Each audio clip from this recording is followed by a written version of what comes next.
जब इस विषय को हम सामने रखते हैं तो कई चीज बुद्धि में आती है कि इस विषय का तात्पर्य क्या है, व्यवहारिक जीवन में वेदांत का क्या तात्पर्य है। क्या व्यवहारिक जीवन में वेदांत दर्शन दिखाई देता है, ये तात्पर्य है, अथवा वेदांत जिसे हम उपनिषद कहते हैं, जिसको जो है वह वेद का सारभूत सिद्धांत कहते हैं, उस वेदांत ब्रह्म जो है वह जिसका निर्णय ब्रह्मसूत्र में व्यास जी ने किया है,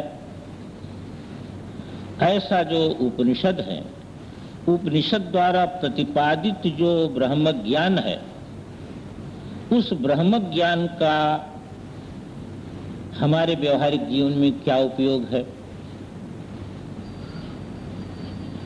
जब इस दृष्टि से हम विचार करते हैं तो भी कई बातें सामने आती हैं।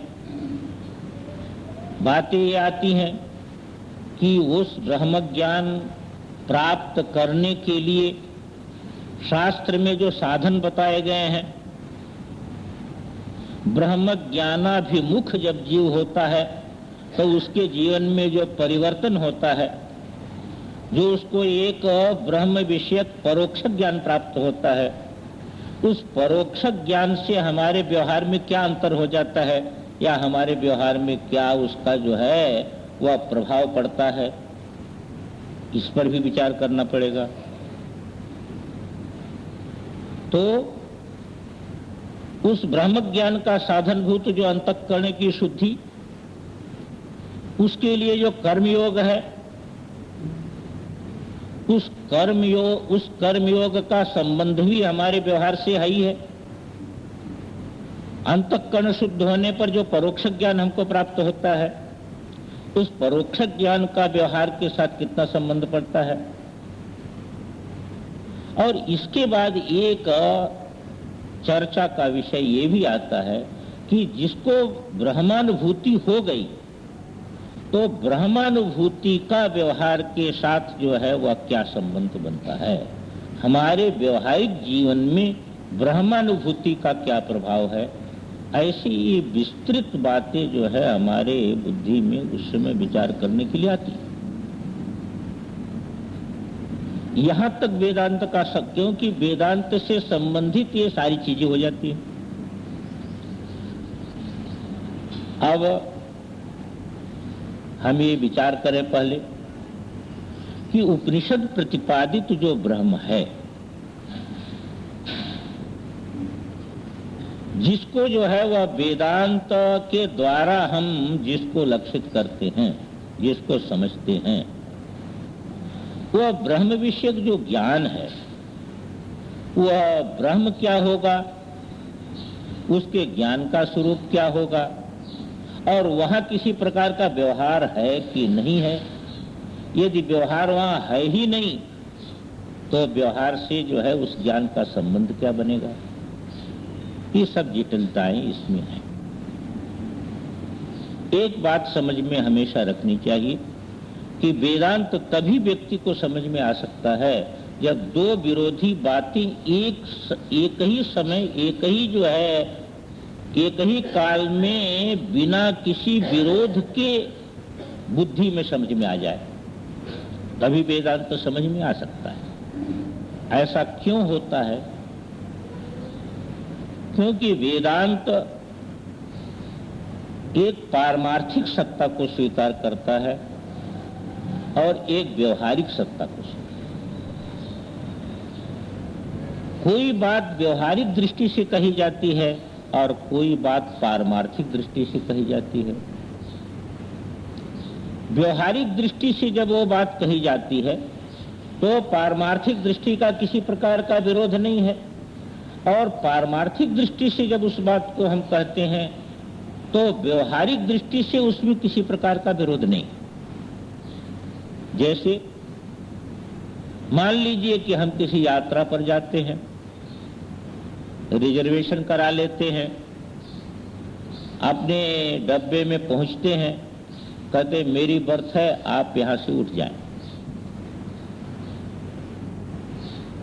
इसमें कहां गलती है? कहीं गलती तो नहीं है।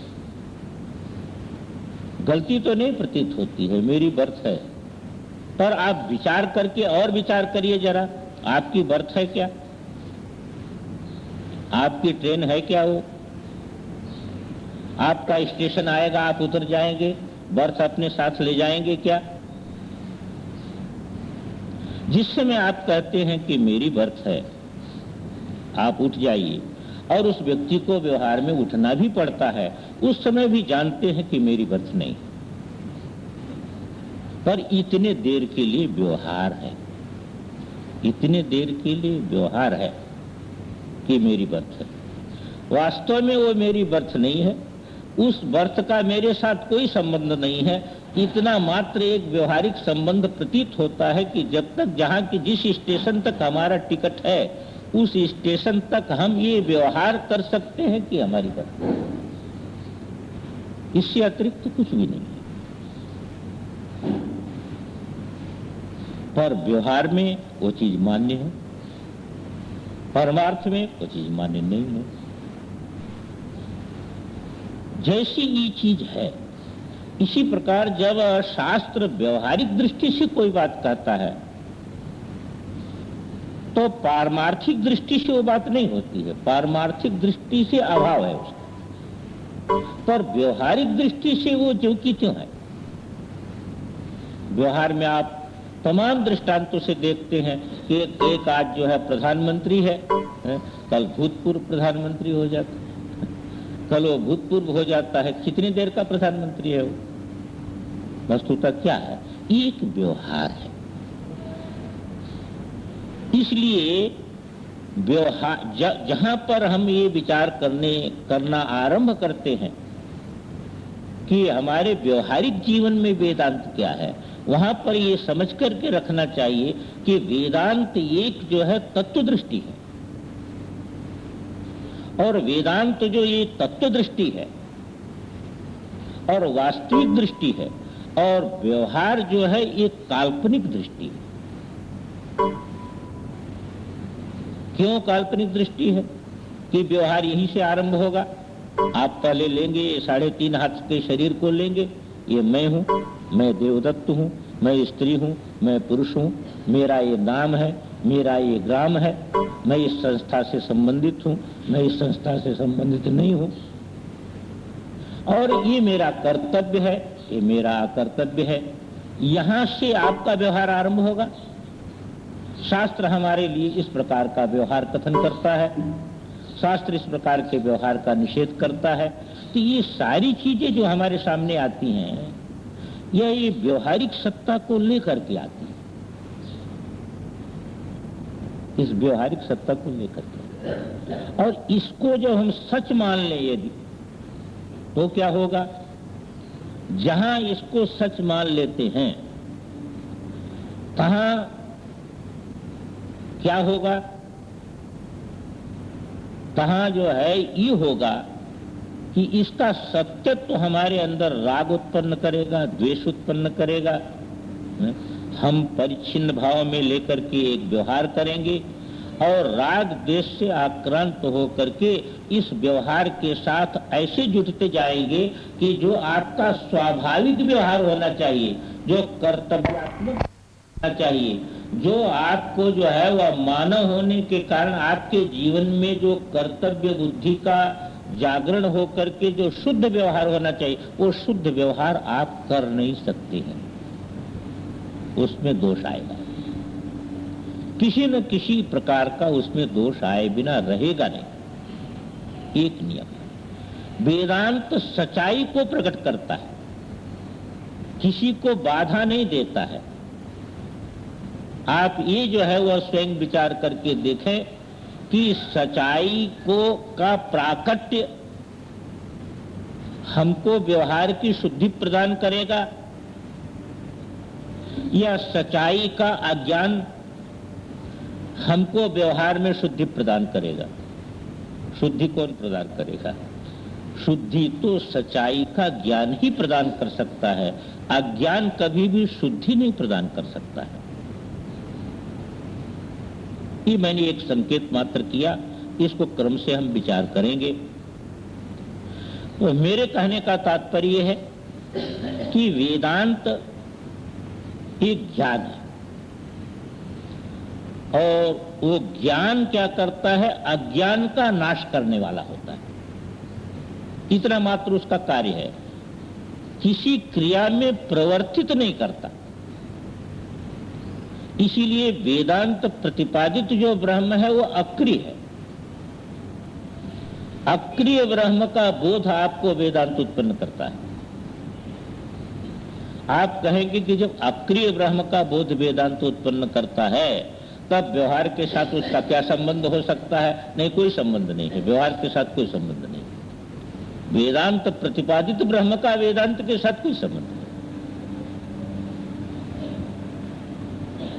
सच्चाई जब प्रकट होगी तो काल्पनिक जो जितनी चीजें हैं वो काल्पनिक वस्तुओं के साथ सच्चाई का कोई संबंध नहीं बनता है, बल्कि जो है काल्पनिक वस्तुएं सच्चाई से बाधित हो जाती है। तथ्य तो यही है।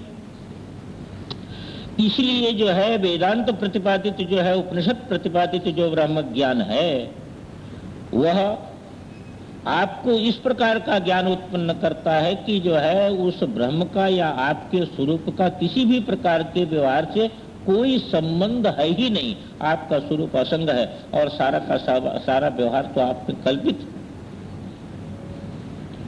अब वहां जब ब्रह्म ज्ञान की दृष्टि से हम देखते हैं तो वहां पर कोई क्रिया ही नहीं है, तो व्यवहार का संबंध नहीं। परंतु जहां व्यवहार हो रहा है वहां इस प्रकार के ज्ञान का क्या संबंध बनेगा, ये थोड़ा विचार नहीं। उसको हम इस दृष्टि से विचार करें कि एक तो ये पहले निर्धारित कर ले, कुछ सूत्र निर्धारित कर लेना बहुत आवश्यक है।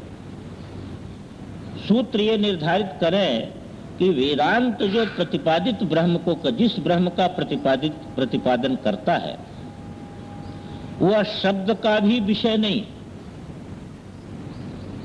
क्यों शब्द का विषय नहीं है? शब्द प्रवृत्ति जितनी हमारी होती है वह द्रव्य को लेकर के शब्द प्रवृत्ति हो सकती है, गुण को लेकर के शब्द प्रवृत्ति हो सकती है, क्रिया को लेकर के शब्द प्रवृत्ति हो सकती है, संबंध को लेकर के शब्द प्रवृत्ति हो सकती है। जैसे घट है, पट है, ये मनुष्य है, पशु है, पक्षी है, ये द्रव्य को लेकर के जो है वह शब्द प्रवृत्ति देखी जाती है, अथवा गुण को लेकर के शब्द प्रवृत्ति देखी जाती है। इसमें ये गुण है, ये लाल है, ये पीला है, ये नीला है, इस गुण वाला है, तो गुण को लेकर के शब्द प्रवृत्ति भी देखी जाती है। अथवा शब्द प्रवृत्ति ऐसे देखी जाती है कि क्रिया को लेकर के ये काम करता है तो ये भोजन बनाने वाले का नाम पाचक हो गया, और जो है वह व्याख्यान देने वाले का नाम वक्ता हो गया। तो क्रिया को लेकर के शब्द प्रवृत्ति होती है, कहीं संबंध को लेकर के शब्द प्रवृत्ति होती है। आप इसके संबंधी हैं, राजपुरुष है, ये ब्राह्मण जाति का है, विभिन्न प्रकार के संबंध को लेकर के शब्द प्रवृत्ति होती है। तो ब्रह्म जो है वह शब्द प्रवृत्ति जहां तक संभव है वो शब्द प्रवृत्ति का विषय नहीं है ब्रह्म। और किसी चीज को प्रतिपादन करने के लिए अपने पास साधन क्या है? शब्द है। दूसरी चीज ये ध्यान दें कि हमको जो है जो भी प्राप्त है करण, जैसे पंच ज्ञानेन्द्रिय है, पंच कर्मेंद्रिय है, ये हमारे पास करण है, मन है, बुद्धि है, ये करण है जिसके द्वारा हम जगत में व्यवहार करते हैं, क्योंकि ये करण वर्ग है। ये जो है स्थूल ढांचा है, इसका नाम शास्त्र में स्थूल शरीर है। इसके अंदर एक सूक्ष्म शरीर है जो 17 तत्वों का है, पंच ज्ञानेन्द्रिय, पंच कर्मेंद्रिय, पंच प्राण और मन बुद्धि, इसको लेकर के ये 17 तत्वों का एक करणात्मक शरीर है। तो करण इसमें फिट है। वो करण जो है वह 17 है, इसीलिए वो 17 प्रकार का कार्य इसमें देखा जाता है। और ये एक कारण शरीर भी है। कारण शरीर इस प्रकार का है कि जो ये 17 करण है या ये स्थूल शरीर है, इसका कारणभूत बीजभूत जो है, बीज अविद्या न हो तो इनकी उत्पत्ति नहीं हो सकती, क्योंकि पहले अज्ञान होगा, अज्ञान के बाद इच्छा होगी। जब अज्ञान होगा तो अज्ञान से एक इच्छा उद्भूत होगी, क्योंकि आप यदि व्यापक है, सारा का सारा विश्व आपके अंदर प्रतिफलित है, तो इच्छा का कोई प्रश्न ही नहीं है। तो पहले एक अज्ञान होगा, इच्छा होगी, इच्छा के लिए कर्ण, इच्छा की पूर्ति के लिए कर्ण की आवश्यकता होगी। आपको देखना है तो नेत्र की आवश्यकता होगी, आपको सुनना है तो श्रोत्र की आवश्यकता होगी। तो ये कर्णों की आवश्यकता किस लिए है? वासना के लिए।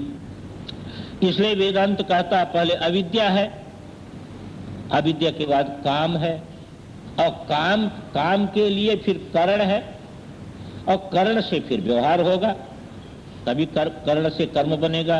अविद्या काम कर्म ये संसार के मूल में मानते हम। तो मेरे कहने का तात्पर्य है कि एक कर्ण वर्ग है, जिस कर्ण वर्ग को लेकर के व्यवहार होता है, और कर्णों का भी मूल जो है वो जो अविद्यात्मक है, ये जो है यह कारण शरीर है। ऐसे ये 3 शरीर है, ये 3 शरीर है, 3 आप नहीं है, ये तीनों आप नहीं है, ये तीनों शरीर है। ये 3 शरीर को लेकर के व्यवहार हो रहा है, ये तीनों शरीर को लेकर के व्यवहार हो रहा है। इतनी बात ध्यान में रखें। व्यवहार के लिए इन तीनों शरीरों की अपेक्षा है, पर जिसलिए ये तीनों शरीर हैं, यह आप नहीं है, इसलिए इन तीनों शरीरों से आप भिन्न है। जटिलता यहां पड़ती है कि जैसे देखिए प्रकाश दिखता है राड में, बल्ब में प्रकाश दिख रहा है, पर प्रकाश हमेशा बल्ब में ही दिखेगा, राड में ही दिखेगा, किसी उपाधि में ही दिखेगा, इसमें तो किसी प्रकार का संशय नहीं, दिखेगा यहीं पर, दिखेगा यहीं पर। यहां दिखने पर भी प्रकाश पृथक ही होगा और बल्ब पृथक ही होगा। जो उसमें लंबाई चौड़ाई दिखेगी ये बल्ब का राड का ही दिखेगा, प्रकाश का नहीं है, पर प्रकाश उसी आकृति में दिखेगा जिस आकृति का राड है, जिस आकृति का बल्ब है।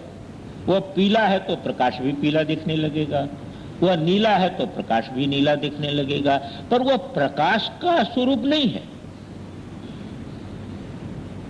वह प्रकाश के अंदर उसका कोई संबंध नहीं है। पर बल्ब रूप उपाधि के संबंध से प्रकाश वैसा प्रतीत होता है।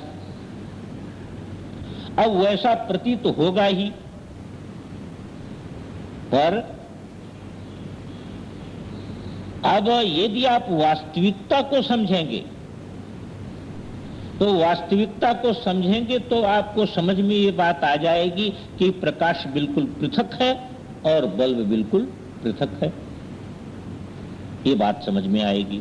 आपको ये समझ में आ जाएगा कि आकृति प्रकाश की नहीं है, यह आकृति बल्ब की है, पर दिख रही है प्रकाश में आकृति। जब आपको तत्व समझ में आ जाएगा,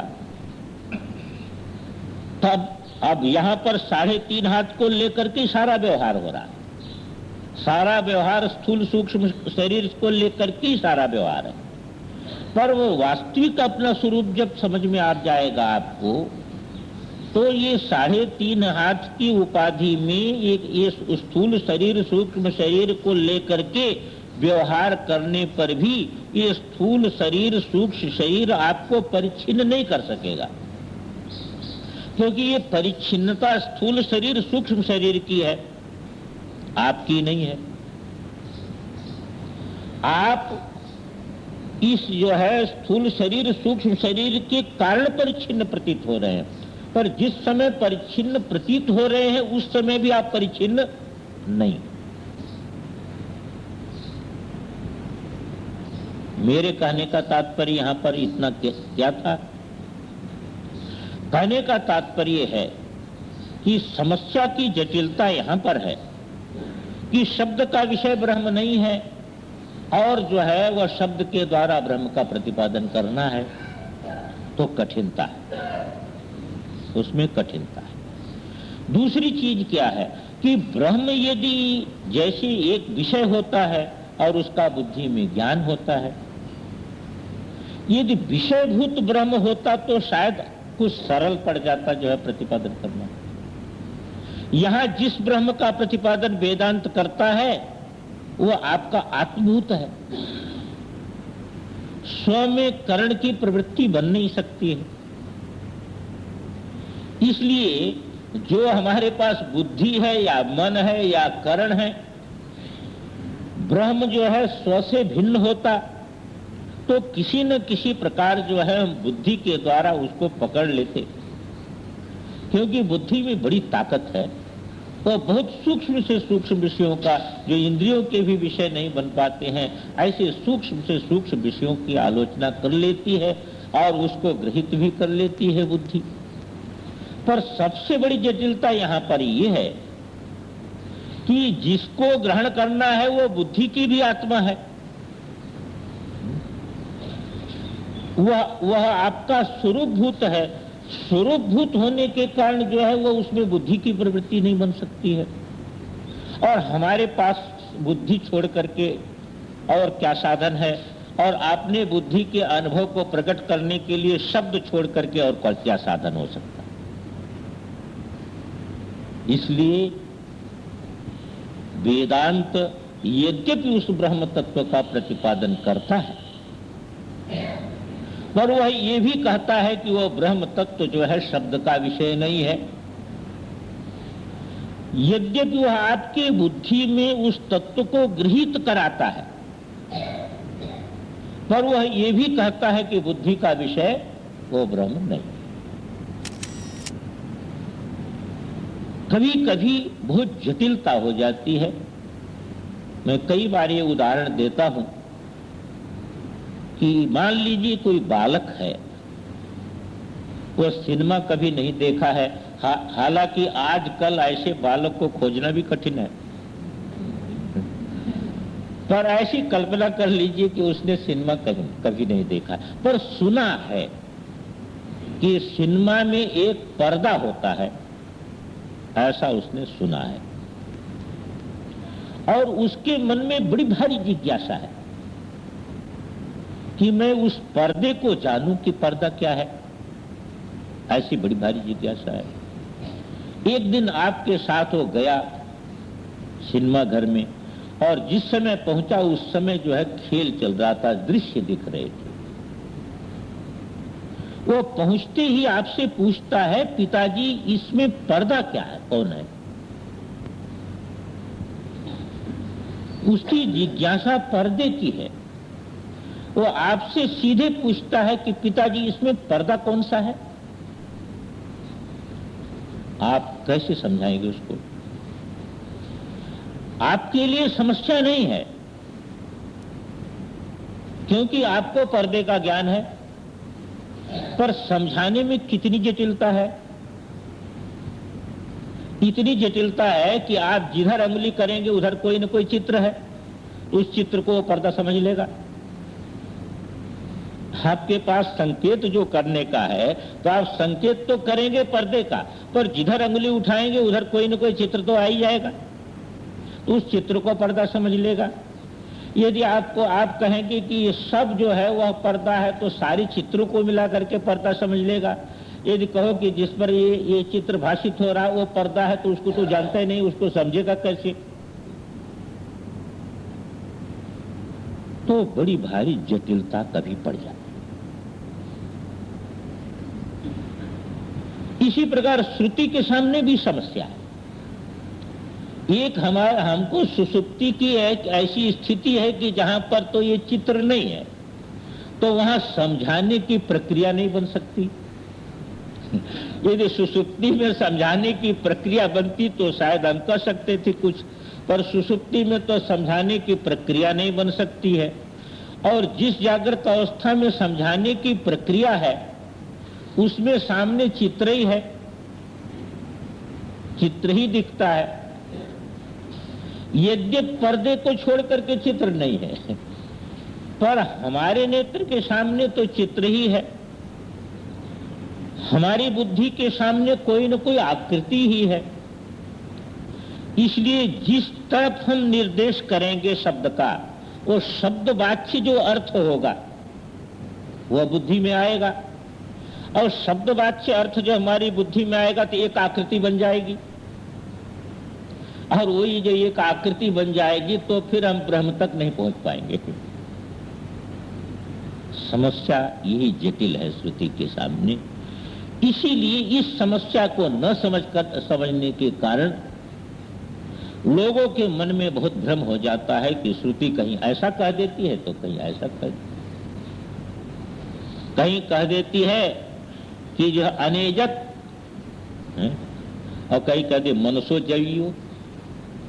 यहां तो स्पंदित ही नहीं हुआ और वहां मन से भी वेग से दौड़ने वाला है। तो ये दोनों बातें जो है वो समझने में बड़ी कठिनाई होती है। पर श्रुति माता है, उसको बालक को समझाना है,